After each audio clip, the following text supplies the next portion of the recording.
So let me just welcome everyone who's just joined us. I'm Amelia Dunlop. I'm the Chief Experience Officer here at Deloitte Digital. And welcome to this episode of Human Experience and Uncertainty, where we talk about how human behaviors are changing and in some cases not changing during these times. And then today we're going to talk about how brands can navigate uncertainty. And with me, I've got Mike Barrett and Echo Mensah, who are going to talk a little bit about what their observations are. So first of all, Mike, let's get you introduced. So yeah, as you said, I'm Mike Barrett, and I'm principal within Deloitte Consulting. I'm also the president of HEAT, which is Deloitte's wholly owned advertising agency. Awesome. And Echo. Well, Echo Mensah. I'm a marketing strategy, innovation, and insights leader, about 20 plus years. Worked at Procter & Gamble, Abbott, and then most recently Aspen Dental, where I met Barrett.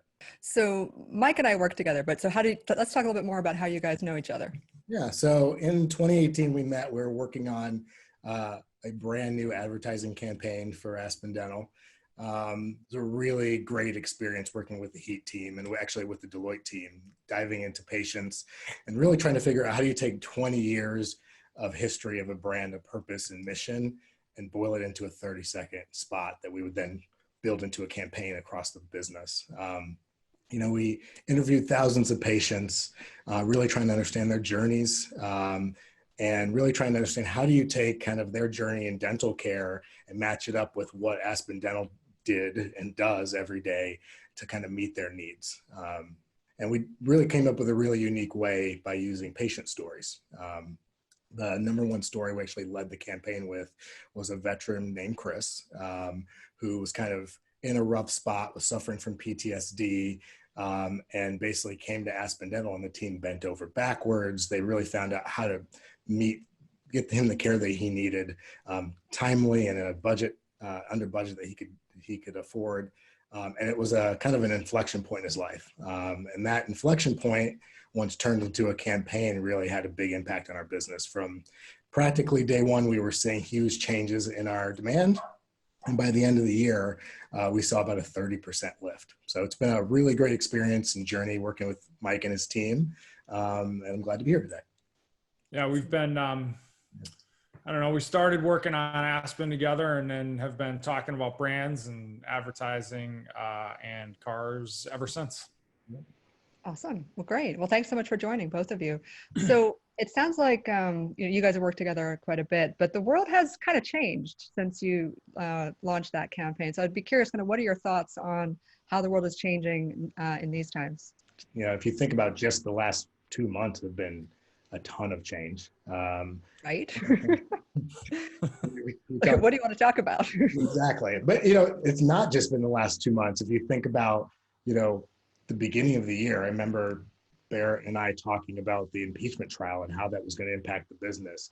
I remember traveling out to California, and for folks that manage global brands, think about Australian California fires, then smash dab into the pandemic, then all the historic unemployment and the recession that has come from the pandemic. It's just been a crazy year. And then most recently, the social awakening that I think all across America and all across the world that we've been having after the killing of George Floyd and Breonna Taylor, Botham Jean. And it's been a tough year for marketers and brands and companies as we think about how to react in that space. Yeah, well, I mean, what's different is that obviously if you're developing marketing or advertising today is the context. You have to think hard about the context that your brand and your message is going into. And obviously it's way different now than it was when we started working on the campaign, and it's, continuing to evolve on an almost daily basis. Yeah, I think context is one of those things that's extremely important. And I think that's mainly what we're talking about today, but being able to take that into account and make our messages resonant and relevant for our patients and customers is key. Echo everything you've named, right? And you kind of call to mind all the things that we're all facing, and there's health risks, and there's the social isolation, and there's the fact that we're gathering to have this conversation virtually, which is completely new for many of us. But it all sounds really hard. So how do marketers make sense of it now? Let me jump in on that one, because I think the key thing you have to do, which marketers I think intuitively know, but it's sort of the question is how is you have to stay on top of the conversation, and you have to do it on a daily basis because things are moving so rapidly, and we do that. we monitor,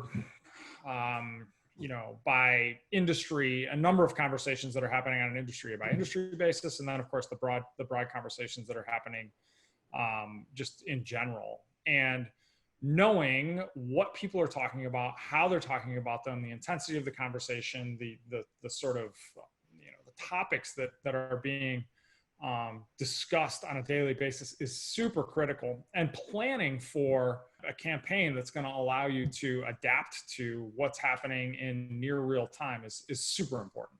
Yeah. I would say not only is the tracking and following where those inflection points happen, but watching how the sentiment evolves.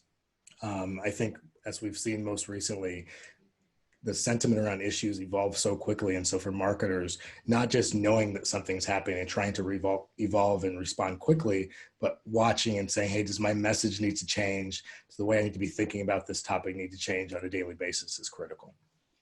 But so one of the things that I'm aware of is that there are so many different sources of information trying to help us make sense of it. And Mike, you talked about needing to stay on top of it. How do brands stay on top of all this different information? We use two tools. One is, we use a social media monitoring tool, and we use an AI that sits on top of that and sort of forecasts where the conversation's going. You can sort of check out what we're doing at socialsensing.deloittedigital.com. Shameless plug. Nice. Daily we are out in the market listening and like paying close attention to, as I said, what people are discussing by industry, and we're using best in class tools to do it. I'd say, I don't remember the exact time, you guys probably know better than I do, but I'd say maybe about a month ago, maybe 2 months ago, there were a lot of ads sort of featuring sort of thoughtful piano music. What what have brands been doing to respond in these times? There have been since mid-March, really, 1,600 or so ads with thoughtful piano music. No, COVID themed ads, and all, many of whom have been hitting a lot of the same notes, hitting a lot of the same creative tropes.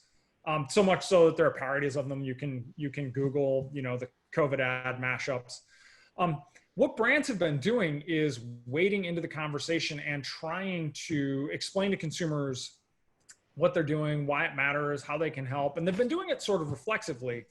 Brands that have done it well have done a good job of sort of meeting the moment and matching what they're saying to where consumer sentiment is at the right time. Brands that haven't done it well have sort of missed the moment, and they have been called to account disproportionately by consumers. So, and what I mean by that is, if a brand goes out and says something in its advertising that's not matched up by the brand's behavior in the market, consumers are all over that right now, far more than they have been in the past. There is something about the accountability that we're all sort of seeking in words and actions. But okay, so if that's what brands have been doing, what do we think brands should be doing? So this is all about, the conversation around how we navigate uncertainty. I mean, do you guys have thoughts on what we should be doing? I do. I think Barrett saw a long diatribe I wrote, and that's probably one of the reasons why he reached out to me. Nice. I have three. Bring on the diatribe. I'll keep it short though. I have Okay. three, I think, big buckets as I think about what brands should be doing. I don't think the recipe has changed drastically from what makes compelling advertising in the past. Okay. I think number one, it's really knowing who you are. Like from a brand mission, company mission, purpose, historically, 10 years from now, what do you want to stand for? And if you don't know that, you number one, you probably should figure that out before you start. So I think the great brands have figured that out. Knowing how you're relevant in the conversation. So one of the things I think makes some of those tropes, I guess, humorous is that it's brands that are kind of shouting into the wind. They're talking because they believe they need to. They don't have a relevant message, a resonant message, a category relevant message. And I think that's they feel the like they need to jump in, but you're ready to jump in, and they really haven't thought through, well, how is this going to get our customers? Why would they care that we're talking? What does this have to do with the category that we're in? And then, let's say 1, 2, 3 weeks from now, when they're ready to engage, they're at that shelf, they're ready to buy. What is it that's going to make them remember what you said that day? So really making it relevant and resonant. And then the last one is really knowing if and how you belong. And I think this is what Barrett was just talking about. Not every topic, I think one of the things that we've seen over 2020, and frankly, if you look back at 2018, 2019, is that there is so much change going on, so many inflection points, and not every single inflection point is right for a brand to insert themselves into. It shouldn't be thinking that if you don't belong in the conversation, it's totally fine to take a step back. And when I say you don't maybe belong in the conversation, if you don't have something relevant to say, or in some cases, and I think this is where Barrett was poking, if your own house isn't in order, then you really shouldn't lean forward and speak.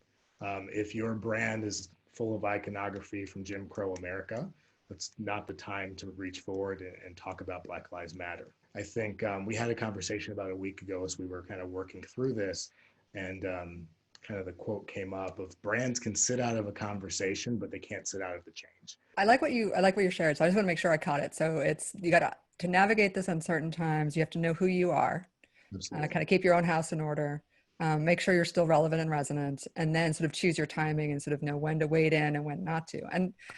And the thing that I think about with empathy is I feel like it's much easier just to get it wrong right now. And the stakes are that much higher. And so how do you kind of say anything, or how does the brand manager do his or her job when the risks and the stakes are so much higher?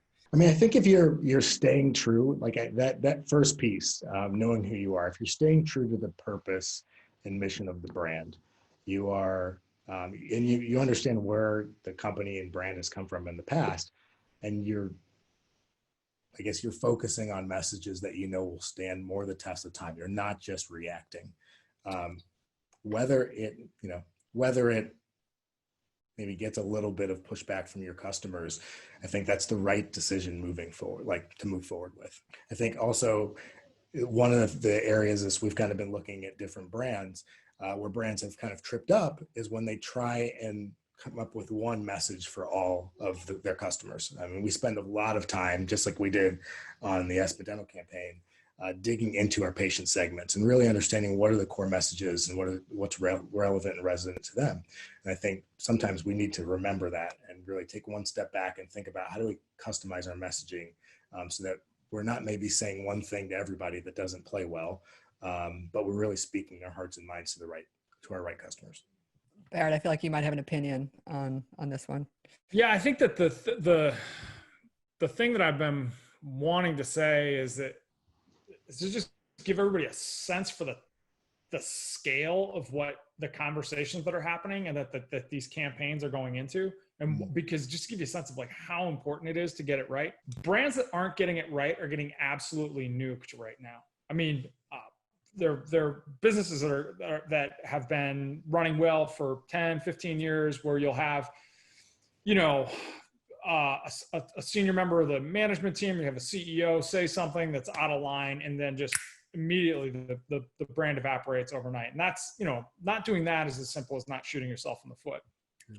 But the things that are really tough for, I think, seasoned marketers to understand is that this idea that you can just say stuff and catch up later by doing stuff isn't really flying. And even really sophisticated marketers have been getting into trouble by saying things and then having it, voicing support for either Black Lives Matter or, talking about what they're doing to support the COVID crisis, and then having it pointed out to them like, well, your senior management team or your board of directors isn't representative of what you just said is important to you. And so there's a lot of cognitive dissonance there. And the reason that this is so important is that the volume of conversation that's happening right now is, I've never seen anything like it. So the conversation about COVID is, just to give you a sense of scale, roughly, depending on the day, between 50 and 100 times the volume of a conversation that you would see around a major cultural moment, the Super Bowl, the Oscars, something like that, and it's sustained, whereas the Super Bowl is like there's a spike and it goes down. It's 50 to 100x and it's sustaining. And then the conversation about justice that's on top of that is the same size, and those conversations aren't cannibalizing one another. So if you get caught in that wash, you're in real trouble. Do you think part of the issue, Barrett, is that brands are moving almost too fast? I think when one of these trends are sustaining, they have the time to decide how to react and think a little bit more long term about it. And I think maybe what we're seeing is that brands that are trying to get on the front end of that reaction maybe haven't had the time to process what the long term implications of their changes are. I think that could be part of it, yeah. And I think that there is time to be thoughtful about what your response should be. And importantly, not in terms of what you're saying, but in terms of what you're doing. Echo, this goes back to what you were saying about, obviously, the job of marketing hasn't changed. You still have to figure out who your target is. But the fact that I would say it feels unprecedented, for the fact that we are all going through, a health crisis. We are all going through a quarantine. We're all going through being separated from loved ones. And there is something about a cultural moment which is different. And how do marketers kind of break through when there is so much that is the same, right? And maybe it's a question that's unanswerable, but I'm just kind of curious about the fact that this is it's a universal moment. Yeah. I mean, the only thing I'll answer that a little bit slightly differently. I was looking back on 2018. Mm-hmm. I mean, if you think about the hurricanes, you think about earthquakes, there weren't, although obviously the pandemic is a global event, I don't necessarily think the job has changed drastically for marketers. Every year we are inundated with change. I think the tools that Barrett talked about, those are the ones that we use across different businesses to really understand what should we be talking about, what can we react to quickly, and what are the long-term trends to our business that could be tailwinds and headwinds. I think staying focused on mission, staying focused on your category and what makes you different is kind of the number one thing we need to do. For me, the context that comes in outside just enables us to make those messages more relevant and resonant.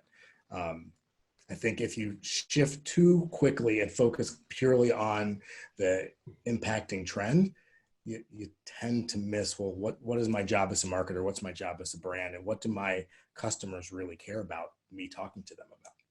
Got it. So it sounds like sort of this message of, when things are changing so rapidly, don't always try to be the first to be on the trend. As you have heard me say before, there's always time to do things right. There is never enough time to do things over.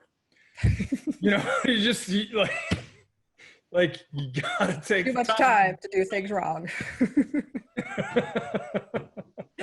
Okay. All right. With that, I think we should probably start taking a look at any of the questions that are coming in.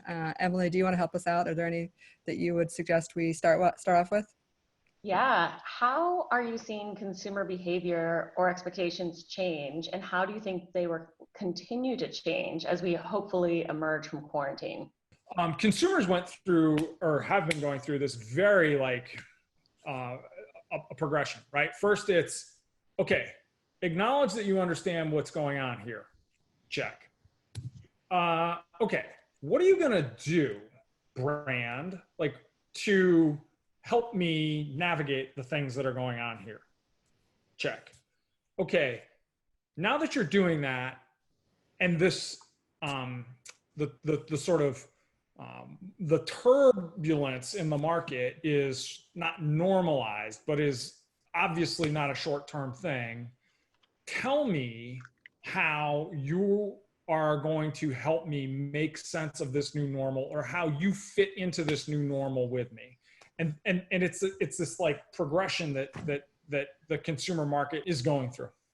Yeah, the thing that I'll add that I think will be staying power is the adoption of even more digital by all facets of our consumers and customers. You mean we're going to keep having conversations like this, Echo?